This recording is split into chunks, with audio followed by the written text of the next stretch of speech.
Hello साथियों, एक exam cycle पर आप सभी का स्वागत है।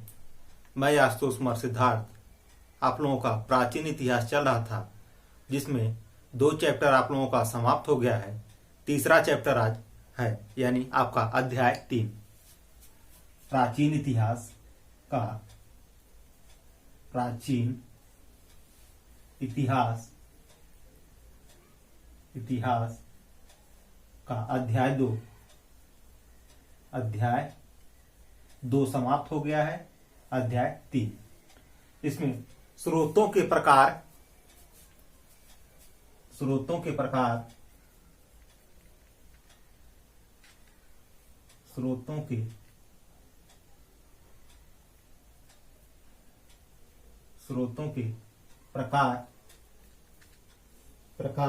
और इतिहास का निर्माण।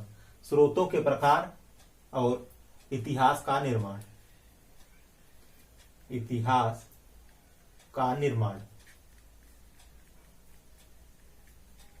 ये हमारा चैप्टर है, यानी स्रोतों के प्रकार और इतिहास का निर्माण हमारा चैप्टर है। इसमें जो पहली हेडिंग पे चर्चा करेंगे, इसमें इतिहास यानी भौतिक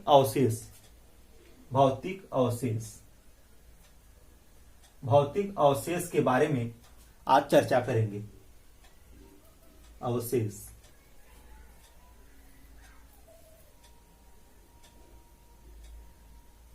दक्षिण भारत में पत्थर के मंदिर दक्षिण भारत में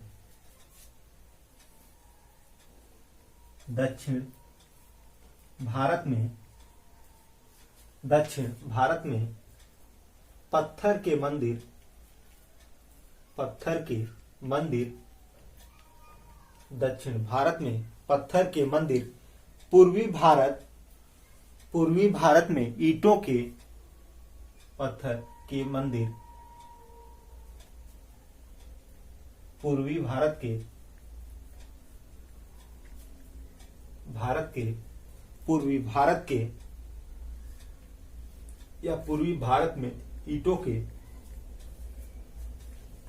में ईंटों के विहार आज भी मौजूद हैं। ईंटों के विहार आज भी देखने को मिलते हैं।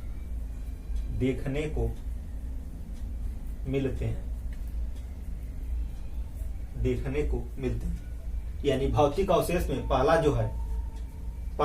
पॉइंट, दक्षिण भारत में पत्थर के मंदिर, पूर्वी भारत में ईंटों के विहार आज भी देखने को मिलते हैं। वहां पर अभी ये जो पुरानी इमारतें हैं, जो पत्थर के बने हुए मंदिर हैं और जो ईंटों से निर्माण, यानी पहले पत्थर से शुरू हुआ था, इसके बाद धीरे धीरे जैसे जैसे विकास होता गया, इसके बाद ईंटों का आविष्कार हुआ। जैसे ईंटों का जैसे भी निर्माण हुआ, फिर इसके बाद ईंटों से मंदिर बनाने जाने लगे, बनाए जाने लगे। अब इसमें देखेंगे टीला होता क्या है। टीला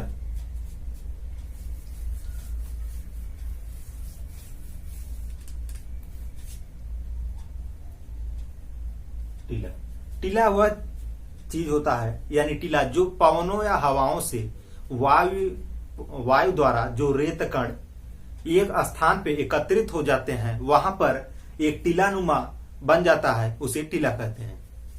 जैसे टीला वह उभरा हुआ भाग होता है। टीला वह उभरा हुआ भाग होता है।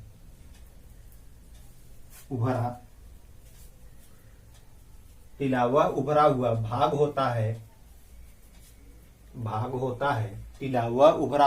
होता है जिसके नीचे पुरानी बस्तियों के अवशेष, पुरानी बस्तियों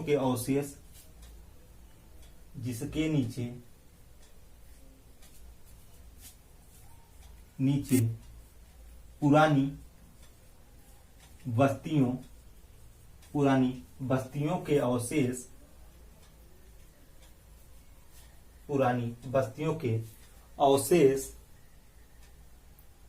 अवशेष रहते हैं या अवशेष रहते हैं। रहते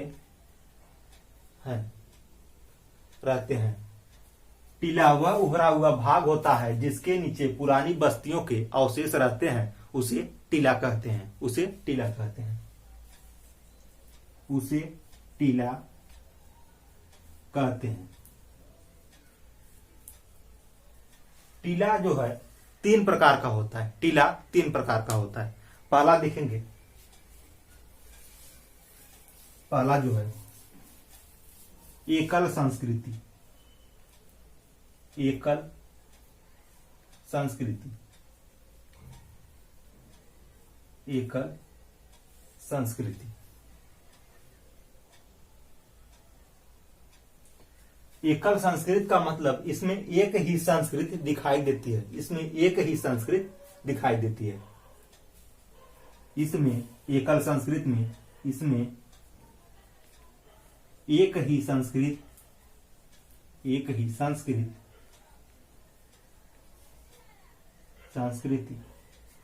दिखाई देती है।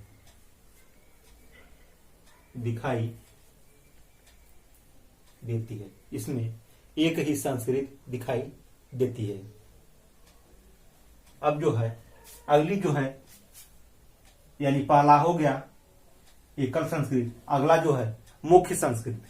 अगला जो है मुख्य संस्कृति। मुख्य संस्कृति। मुख्य संस्कृति, इसके बारे में जानेंगे।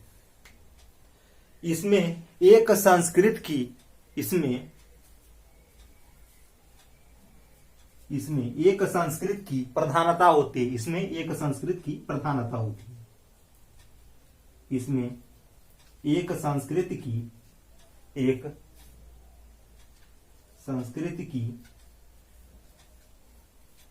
प्रधानता होती है। इसमें एक संस्कृति की प्रधानता होती है। और अन्य संस्कृतियां जो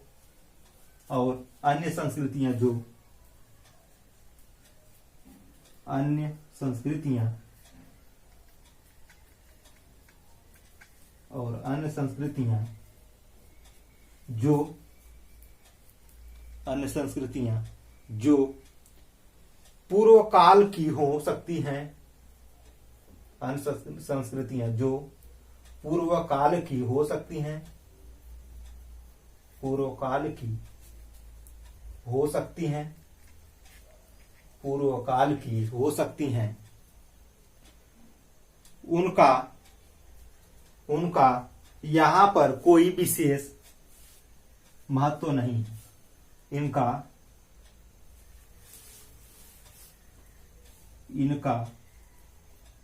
यहां पर कोई विशेष महत्व नहीं है।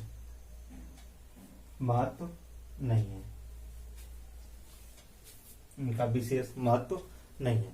यानी मुख्य संस्कृति जो है, इसमें एक संस्कृति की प्रधानता होती है और अन्य संस्कृतियां जो पूर्व काल की हो सकती हैं, उनका यहां पर कोई विशेष महत्व नहीं है। उनका यहां पर कोई विशेष महत्व नहीं है। 2 संस्कृतियां हो गई, एक संस्कृतियां और बची है। तीसरी जो संस्कृति है बहुसंस्कृति।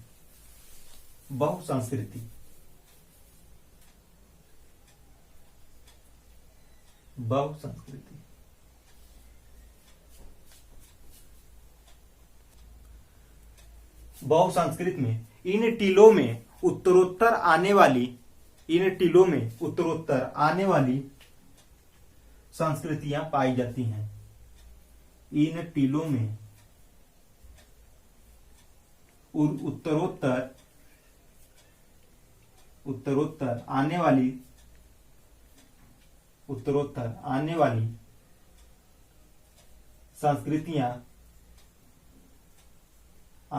संस्कृतियां पाई जाती हैं।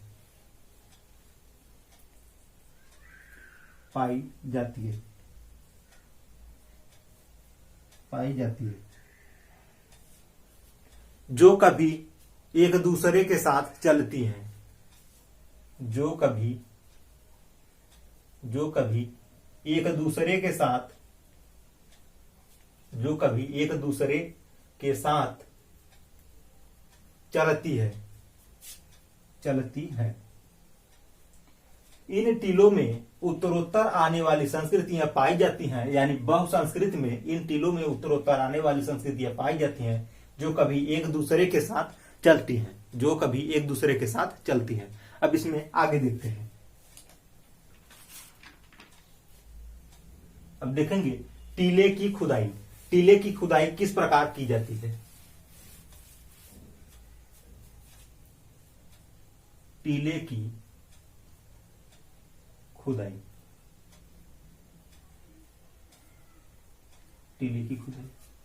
टीले की खुदाई दो प्रकार से की जाती है, एक क्षैतिज, एक अनुलंब। एक क्षैतिज, एक अनुलंब। क्षैतिज का मतलब जो पृथ्वी तल के लंबवत हो उसे क्षैतिज कहेंगे, और जो यानी लंब हो, यानी एक सरल रेखा में लंब हो, इस तरीके, यानी इस तरीके जो है ये आपका अनुलंब खुदाई होगा, और ये जो तल है इस तल को क्षैतिज कहेंगे, यानी इसको क्षैतिज कहेंगे और इस तल को अनुलंब कहेंगे। देखते हैं। यह दो प्रकार से खुदाई होती है। पहला जो है अनुलंब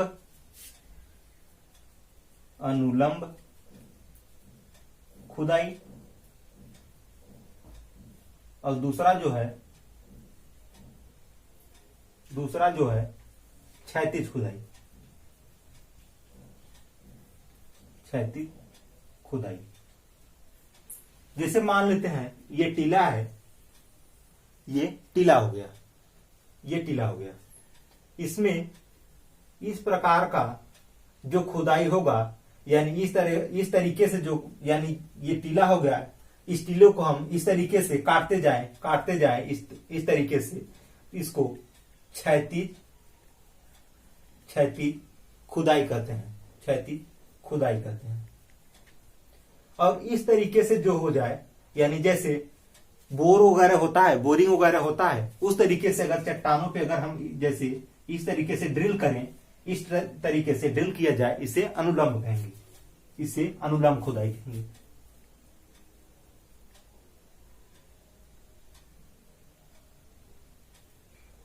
अनुलंब खुदाई यानी जो इस तरीके का खुदाई होता है उसे क्षैतिज कहेंगे, और जो इस तरीके से ड्रिल किया जाता है उसे अनुलंब खुदाई कहते हैं। यानी टीले की खुदाई के बारे में जान गए, टीले की खुदाई किस तरीके होता है। अब अगला पॉइंट देखते हैं, अगला पॉइंट क्या है।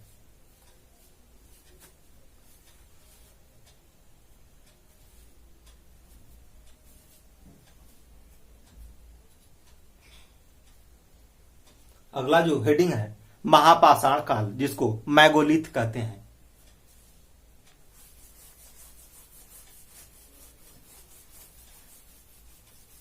महापाषाण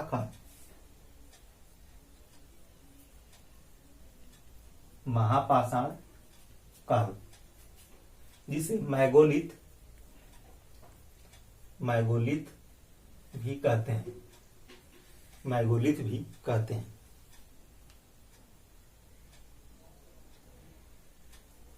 इसमें महापाषाण काल में, इसमें यानी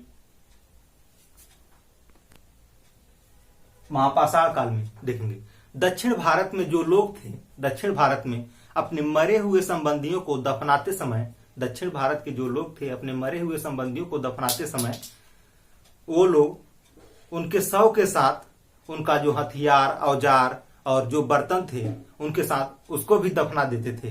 दफनाने के बाद जहां दफनाते थे उनके चारों तरफ एक बड़े बड़े पत्थरों से एक गोलाकार में घेर दिया जाता था, देखते हैं इसे। दक्षिण भारत के लोग भारत के लोग अपने दक्षिण भारत के लोग अपने मरे हुए संबंधियों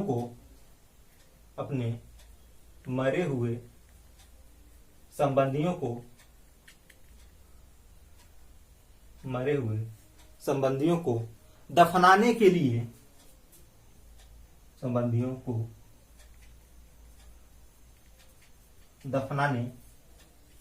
लिए अपने मरे हुए संबंधियों को दफनाने के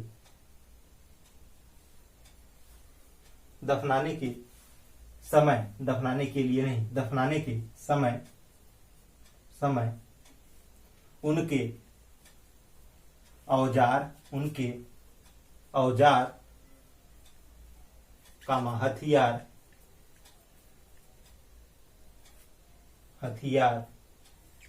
बर्तन आदि उनके साथ दफना दिया जाता था।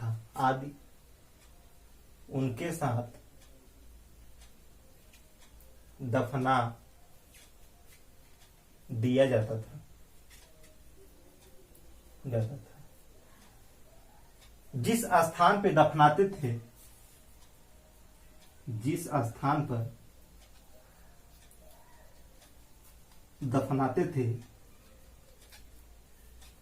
थे वहां पर उनके चारों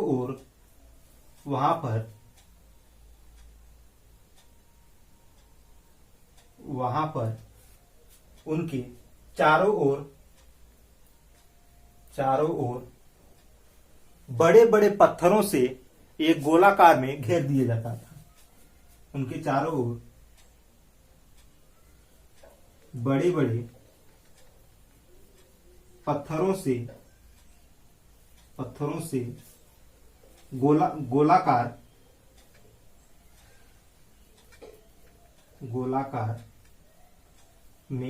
गोलाकार में घेर दिया जाता था। महापाषाण काल या मैगोलिथ, इसमें दक्षिण भारत के लोग अपने मरे हुए संबंधियों को दफनाते समय उनके औजार, हथियार, बर्तन आदि को दफनाते थे और जिस स्थान पर दफनाते थे उस स्थान पर उनके चारों तरफ बड़े बड़े पत्थर से एक गोलाकार में उनको घेर दिया जाता था। बड़े बड़े पत्थरों से एक गोलाकार में घेर दिया जाता था। अब देखते हैं अगला जो हेडिंग है, पुरातत्व, जिसको आर्कियोलॉजी कहते हैं।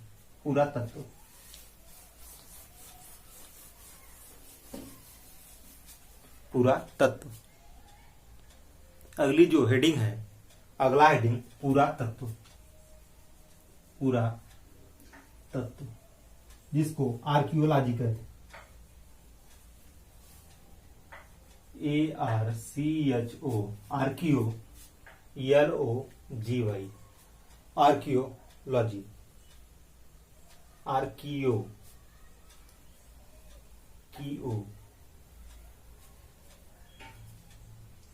CHELOGY, आर्कियोलॉजी, पुरातत्व, जिसे आर्कियोलॉजी कहते हैं। प्राचीन काल में लोगों के भौतिक जीवन के बारे में यह बताता है। प्राचीन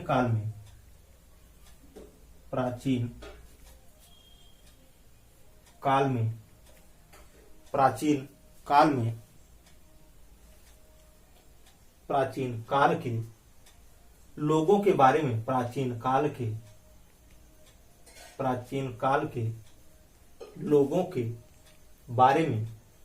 लोगों के बारे में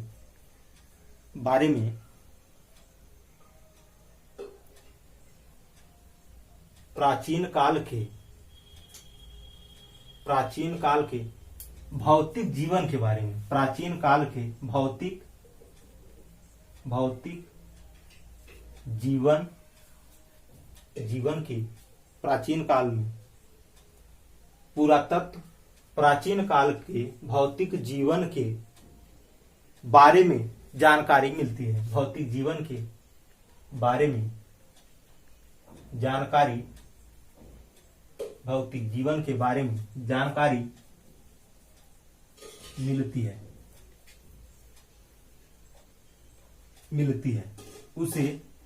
है, उसे पुरातत्व कहते हैं। उसे पुरातत्व कहते हैं।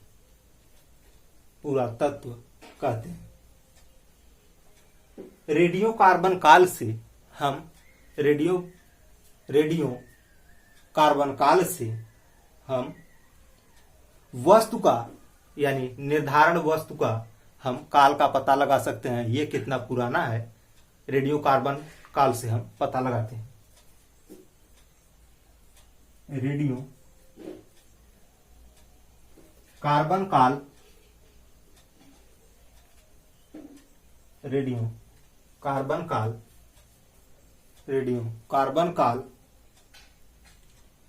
निर्धारण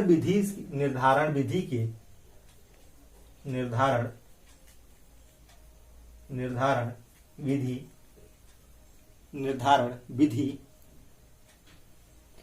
से किसी वस्तु का काल का पता लगाया जाता है। निर्धारण विधि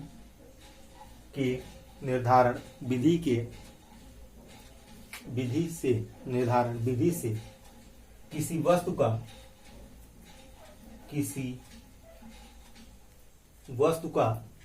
किसी वस्तु का काल का पता लगाया जाता है। वस्तु के काल का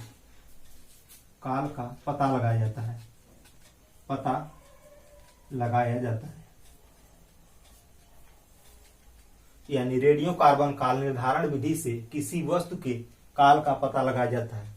यानी इससे हम कोई भी वस्तु कितना पुरानी है जो खुदाई के दौरान मिलते हैं उसका हम इन्हीं से पता लगाते हैं ये कितना पुराना है। अब इसमें जो अगली पॉइंट है, पौधों के अवशेषों के पराग लिखते हैं। पौधों के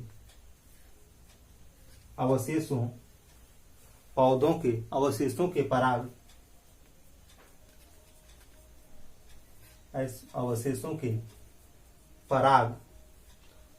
के पराग विश्लेषण द्वारा जलवायु और पराग विश्लेषण द्वारा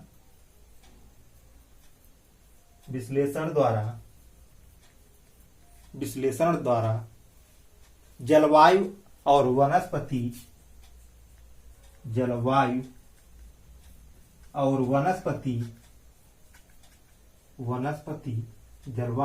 और वनस्पति का इतिहास बनता है। वनस्पति का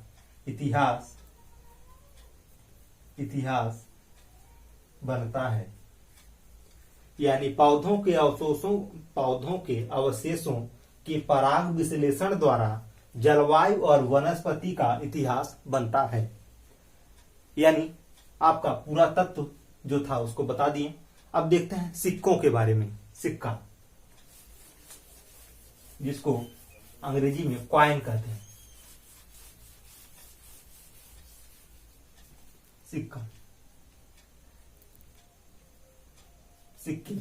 सिक्के के बारे में देखें।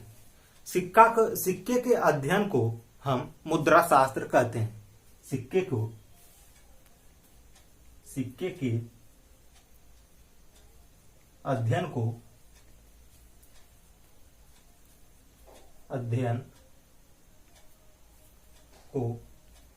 मुद्रा शास्त्र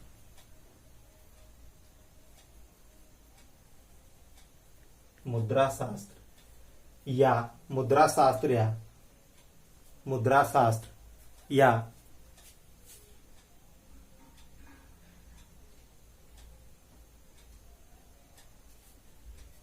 मुद्रा शास्त्र कहते हैं।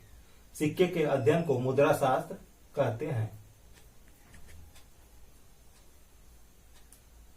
भारत में सबसे पहले सिक्के हिंद यवन शासकों ने चलाए थे। भारत में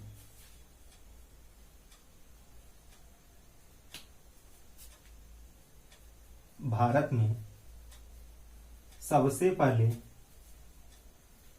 पहले भारत में सबसे पहले सिक्के हिंद यवन शासकों ने चलाए थे। हिंद यवन शासकों ने चलाए थे।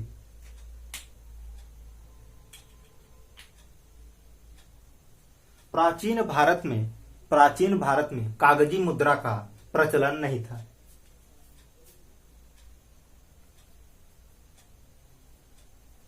प्राचीन भारत में कागजी मुद्रा का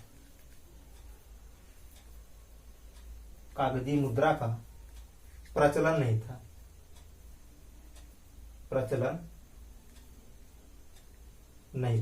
कागजी मुद्रा का प्रचलन नहीं था। केवल सिक्के का प्रचलन था। केवल सिक्के का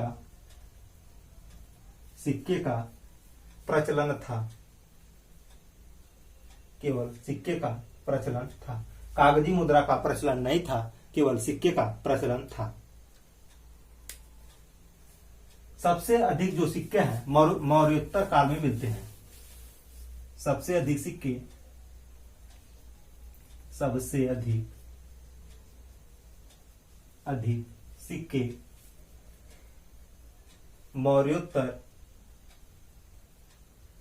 मौर्योत्तर काल में मिलते हैं। मौर्योत्तर काल में मिलते हैं, जो कि सीसे पोटीन तांबे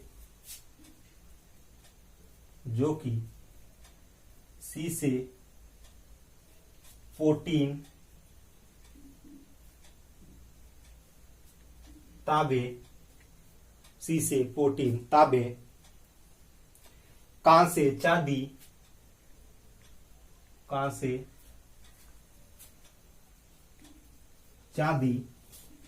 और सोने के बने थे। चांदी और सोने के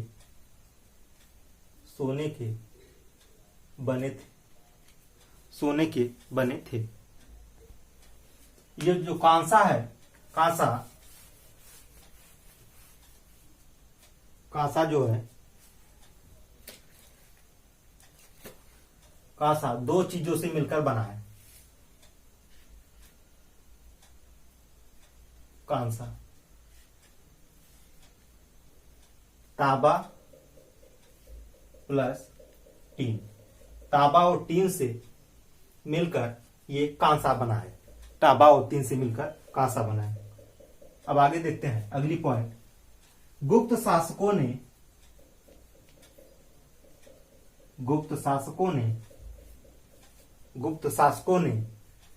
सोने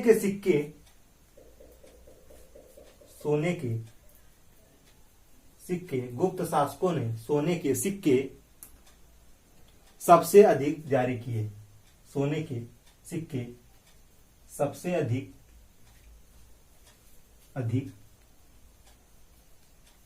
जारी किए। गुप्त शासकों ने सोने के सिक्के सबसे अधिक जारी किए। साथियों, आज इस वीडियो को यहीं पर रोकते हैं। अगर ये वीडियो आप लोगों को अच्छा लगे, हेल्पफुल लगे, तो इस वीडियो को लाइक करिएगा, शेयर करिएगा और कमेंट करिएगा और हमारे चैनल को सब्सक्राइब करिएगा। जय हिंद साथियों।